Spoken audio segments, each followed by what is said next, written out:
Assalamualaikum warahmatullahi wabarakatuh. Halo teman-teman semua, berjumpa kembali dalam video pembelajaran biologi di channel Ambi Switcha. Bersama saya Anissa Rudianti. Hari ini kita akan belajar mengenai Kingdom Animalia. Nah, teman-teman sekalian tentunya sudah tahu bukan apa itu Animalia? Animalia adalah kingdom yang beranggotakan berbagai jenis hewan. Nah, karena hewan itu ada sangat banyak, maka Animalia kemudian dibagi-bagi lagi menjadi beberapa filum. Apa saja sih? Akan kita pelajari pada video pembelajaran kali ini. Silahkan disimak. Hai teman-teman abis kalian, kita lanjut di sini ya. Kingdom Animalia ini memiliki ciri umum. Yang pertama adalah bersifat eukariotik. Kemudian ciri yang kedua adalah bersifat heterotrof, baik sebagai fagotrof maupun sebagai parasit. Ciri yang ketiga yaitu tidak memiliki dinding sel. Dan ciri yang keempat adalah bersifat motil atau dapat bergerak. Teman-teman sekalian, Kingdom Animalia dapat kita bedakan lagi menjadi beberapa filum. Nah, dasar pembagiannya didasarkan pada beberapa karakter. Karakter yang pertama yaitu berdasarkan susunan tubuhnya. Berdasarkan susunan tubuhnya, Animalia ini dibedakan menjadi dua. Yang pertama ada parazoa dan yang kedua ada eumetazoa. Parazoa adalah hewan yang tubuhnya belum memiliki jaringan. Sedangkan eumetazoa adalah hewan yang memiliki jaringan tubuh sejati. Hewan eumetazoa ini dapat kita bedakan lagi menjadi dua berdasarkan simetri tubuhnya. Yang pertama yaitu radiata dan yang kedua adalah bilateria. Radiata adalah hewan yang tubuhnya memiliki simetri radial, sedangkan bilateria adalah hewan yang tubuhnya memiliki simetri tubuh bilateral. Hewan radiata juga memiliki sifat lipoblastik, yaitu memiliki dua lapisan pada embrionalnya. Pada saat perkembangan tubuhnya, kemudian hewan bilateria ini memiliki sifat tripoblastik, yaitu memiliki 3 lapisan embrional. Nah, kemudian hewan bilateria dan tripoblastik dapat kita bedakan lagi menjadi 3 berdasarkan perkembangan rongga tubuhnya. Yang pertama ada acelomata. Yang kedua ada pseudocelomata dan yang ketiga ada eocelomata. Acelomata adalah hewan yang tidak memiliki rongga tubuh. Pseudocelomata adalah hewan yang rongga tubuhnya ini semu. Eocelomata adalah hewan yang memiliki rongga tubuh sejati. Hewan eocelomata ini dapat kita bedakan lagi nih menjadi 2 kelompok berdasarkan perkembangan lubang blastopori. Nah, kelompok yang pertama adalah protostoma dan kelompok yang kedua adalah deuterostoma. Protostoma adalah hewan yang perkembangan blastoporinya menjadi mulut. Sedangkan deuterostoma adalah perkembangan blastoporinya yang menjadi anus. Selain dibedakan berdasarkan beberapa karakter pembeda, hewan juga dapat kita bedakan berdasarkan keberadaan ruas-ruas tulang belakangnya.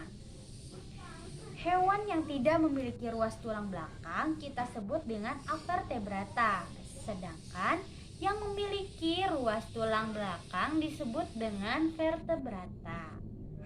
Nah, selanjutnya kita akan bahas apa aja sih filum-filum yang ada pada Kingdom Animalia. Teman-teman sekalian, filum Animalia yang pertama adalah Porifera. Nah, Porifera ini adalah hewan porifera bersifat parazoa karena tubuhnya belum memiliki jaringan sejati. Nah, hewan porifera ini diberi nama demikian berdasarkan ciri utamanya yaitu memiliki pori atau poros pada permukaan tubuhnya. Pori-pori pada tubuh porifera ini berperan dalam pembentukan sistem kanal. Nah, hewan porifera ini memiliki struktur penguat yang disebut dengan spikula. Berdasarkan zat penyusunnya, maka porifera dibedakan atau diklasifikasikan lagi menjadi 3, Yang pertama adalah Hexanilida, yaitu porifera yang memiliki spikula dengan bahan penyusun berupa zat kersik. Yang kedua, Calcarea, yaitu porifera yang tersusun spikulanya atas zat kapur. Dan yang ketiga adalah Demospongia, yaitu hewan porifera yang penyusun spikulanya adalah berupa protein. Spongin, contoh dari hewan porifera yaitu hewan spons. Nah, film yang kedua adalah Coelenterata. Nah, Coelenterata ini adalah hewan metazoa, radiata, dan dipoblastik. Hewan Coelenterata diberi nama demikian berdasarkan ciri utamanya, yaitu memiliki salom atau rongga. Nah, ciri khas lain dari kelompok ini adalah mempunyai alat sengat yang disebut dengan cnidosit di permukaan tentakelnya, sehingga kelompok ini juga kadang dikenal sebagai hewan cnidaria. Coelenterata dapat kita klasifikasikan lagi menjadi 3 berdasarkan morfologi tubuhnya. Yang pertama adalah Hydrozoa, yaitu hewan yang mirip seperti Hydra. Contohnya adalah Obelia. Yang kedua adalah Scyphozoa, yaitu hewan yang bentuk tubuhnya mirip seperti mangkuk. Contohnya adalah ubur-ubur atau Aurelia. Dan kelompok yang ketiga adalah Anthozoa, yaitu tubuhnya yang mirip seperti bunga. Contohnya adalah anemon laut. Nah, film yang ketiga adalah Platyhelminthes. Platyhelminthes ini merupakan hewan metazoa, bilateria, dan juga acelomata. Platyhelminthes diberi nama demikian karena ciri khasnya yaitu tubuhnya bersifat pipih dorsoventral. Nah, Platyhelminthes dapat kita klasifikasikan lagi nih menjadi 3. Yang pertama adalah Turbellaria, yang kedua adalah Trematoda, dan yang ketiga adalah Cestoda. Turbellaria adalah cacing yang berambut getar. Contohnya yaitu hewan planaria. Cacing ini bersifat non-parasit. Kelompok yang kedua adalah Trematoda atau cacing isap. Ciri khasnya adalah memiliki batil isap. Contohnya yaitu cacing hati yang bersifat parasit di dalam hati kita. Kemudian contoh yang ketiga adalah Cestoda atau cacing pita. Cacing ini memiliki ciri khas tubuhnya yang panjang dan juga bersegmen-segmen. Nah, film yang keempat adalah Nemathelminthes. Nemathelminthes ini merupakan hewan metazoa, bilateria, dan juga Pseudocelomata.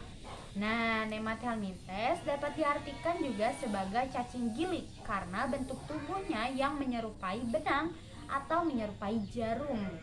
Hewan-hewan dari kelompok ini merupakan hewan parasit. Contohnya adalah cacing kremi yang dapat masuk ke dalam tubuh manusia bersama makanan. Misalnya, gara-gara tangannya yang kotor, tidak mencuci tangan. Kemudian contoh yang kedua adalah cacing tambang. Nah, cacing tambang ini larvanya dapat masuk ke dalam tubuh manusia melalui pori-pori di kakinya.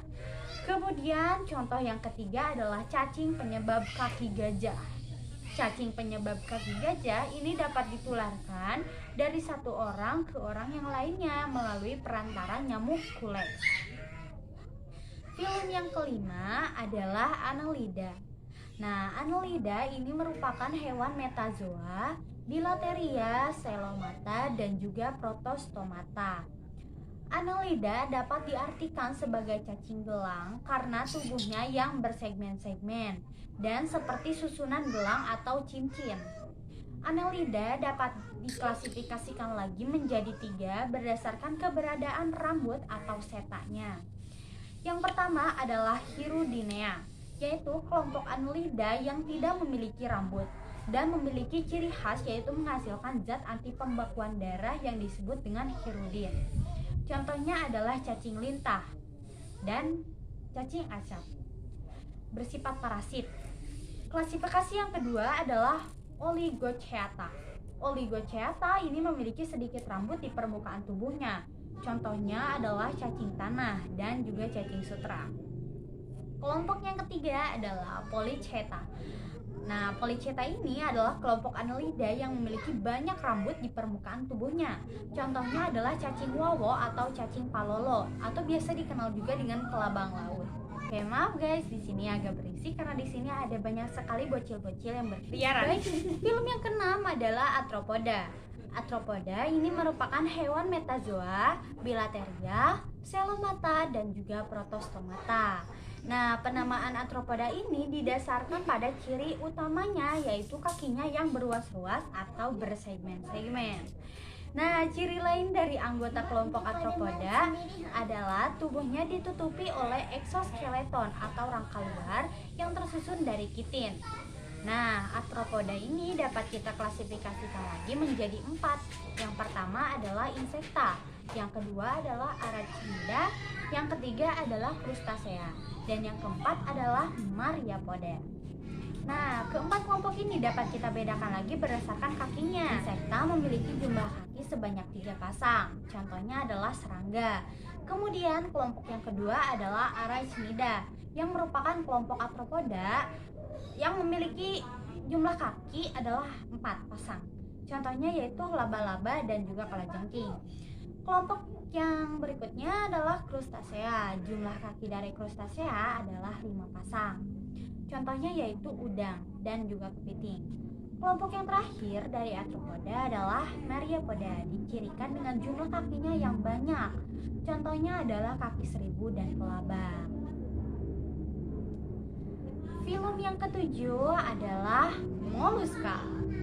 Nah, moluska ini merupakan hewan metazoa, bilateria, selomata, dan protostomata.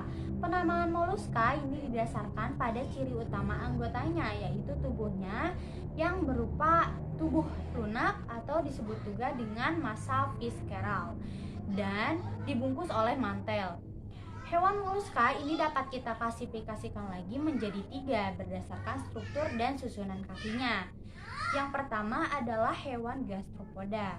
Hewan gastropoda memiliki struktur kaki yang melekat pada bagian perutnya atau disebut juga dengan kaki perut. Contohnya adalah siput, keong, dan lain sebagainya. Kelompok yang kedua yaitu cephalopoda. Nah, cephalopoda ini merupakan hewan moluska yang struktur kakinya menempel pada bagian kepalanya. Contohnya adalah gurita, cumi-cumi, dan juga nautilus. Nah, kelompok yang ketiga adalah pelesipoda. Nah, pelesipoda yaitu hewan moluska yang kakinya berbentuk pipih seperti kapak. Kelompok ini juga dikenal sebagai hewan bivalvia karena memiliki sepasang cangkang, atau dikenal juga dengan kelompok Lamellibranchiata karena memiliki struktur insang yang berlapis-lapis. Contohnya adalah kerang. Film yang kedelapan adalah Echinodermata. Nah, Echinodermata ini merupakan hewan metazoa tripoblastik, selomata, dan deuterostomata. Nama Echinodermata ini didasarkan pada ciri utamanya, yaitu permukaan tubuhnya yang ditutupi oleh duri-duri. Ciri khas lain dari kelompok ini adalah memiliki sistem gerak yang disebut dengan ambulakral dan memiliki simetri tubuh yang radial. Ketika dewasa, Echinodermata ini dapat kita klasifikasikan lagi menjadi 5. Yang pertama adalah Echinoidea. Contohnya yaitu landak laut. Kelompok yang kedua adalah Asteroidea, contohnya adalah bintang laut. Kelompok yang ketiga adalah Ophioidea, contohnya adalah bintang ular. Kelompok yang keempat adalah Holoturoidea, contohnya adalah teripang. Dan yang terakhir yaitu Crinoidea, contohnya seperti lili laut. Film yang terakhir dari kelompok Animalia adalah Chordata. Nah, Chordata adalah hewan metazoa, tripoblastik, selomata, dan deuterostomata. Hewan Chordata adalah hewan yang memiliki notochorda pada fase embrionalnya. Salah satu contoh dari kelompok ini adalah hewan vertebrata atau hewan bertulang belakang. Nah, kelompok vertebrata selain memiliki tulang belakang juga memiliki ciri. Nah, pada tengkoraknya, sehingga hewan vertebrata disebut juga dengan hewan craniata. Hewan vertebrata juga memiliki sistem peredaran darah yang tertutup. Hewan vertebrata dapat kita klasifikasikan menjadi 7 kelompok. Yang pertama adalah agnatha, yaitu ikan yang tidak memiliki rahang. Contohnya adalah ikan lamprey dan belut laut. Kelompok yang kedua adalah Conoridies, yaitu ikan yang memiliki tulang berupa tulang rawan. Contohnya yaitu hiu dan ikan pari. Kelompok yang ketiga adalah Osteichthyes, yaitu ikan bertulang keras atau bertulang sejati. Ikan-ikan yang umum kita jumpai ini merupakan anggota dari kelompok Osteichthyes. Nah, kelompok yang keempat adalah amfibia. Amfibia ini merupakan hewan yang hidup di dua habitat selama siklus hidupnya. Contohnya adalah katak dan salamander. Kemudian kelompok yang kelima yaitu adalah reptilia. Nah, reptilia ini biasa disebut juga dengan hewan melata. Contohnya adalah ular, kadal, dan juga buaya. Kelompok yang keenam adalah aves atau unggas. Contohnya adalah berbagai macam burung. Yang kemudian terakhir adalah kelompok mamalia. Mamalia ini merupakan hewan vertebrata yang menyusui anaknya yang memiliki kelenjar susu. Contohnya adalah kucing dan manusia juga termasuk di dalamnya. Oke, baik teman-teman semua, kita sampai ke materi yang terakhir yaitu mengenai budidaya hewan yang akan menjadi penutup di pembelajaran kita hari ini.